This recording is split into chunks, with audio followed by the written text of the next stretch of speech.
Let's see this question. In this question, it is given that in the titration of K2Cr2O7 and ferrous sulfate. So, what is ferrous sulfate? It is FeSO4. The following data is obtained. A V1 ml of K2Cr2O7 solution of molarity M1 requires V2 ml of ferrous sulfate solution of molarity M2. Which of the following relation is correct for the above titration? So to solve this question, we require the concept of law of chemical equivalence. So as per this law, equivalents of reactants and products are equal.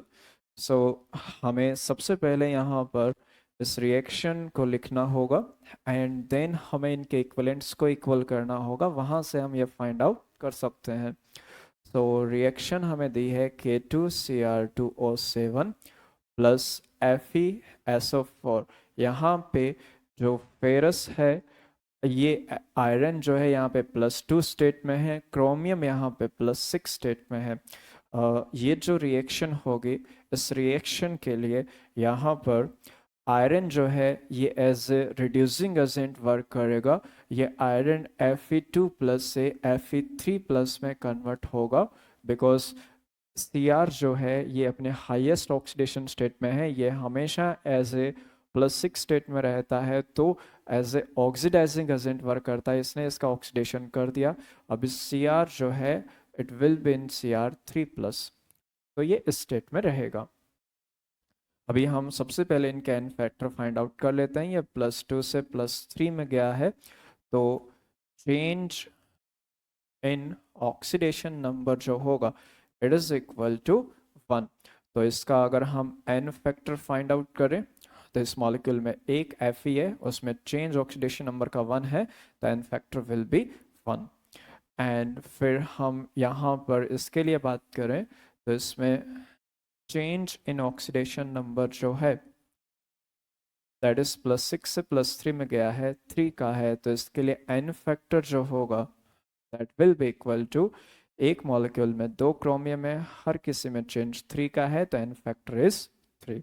अभी law of chemical equivalence ये बोलता है कि equivalence of K2Cr2O7 जो है it will be equal to equivalence of FeSO4. तो इसके equivalents किसके इक्वल होते हैं? Equivalents is equal to moles into N factor. इसके मोल्स किसके इक्वल हैं?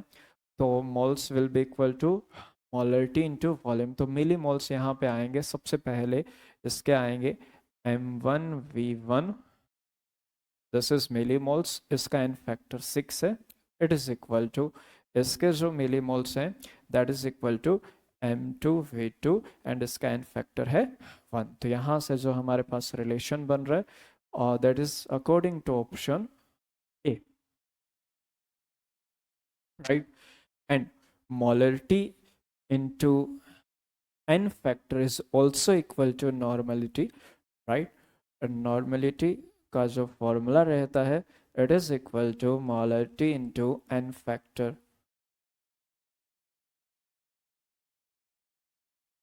राइट.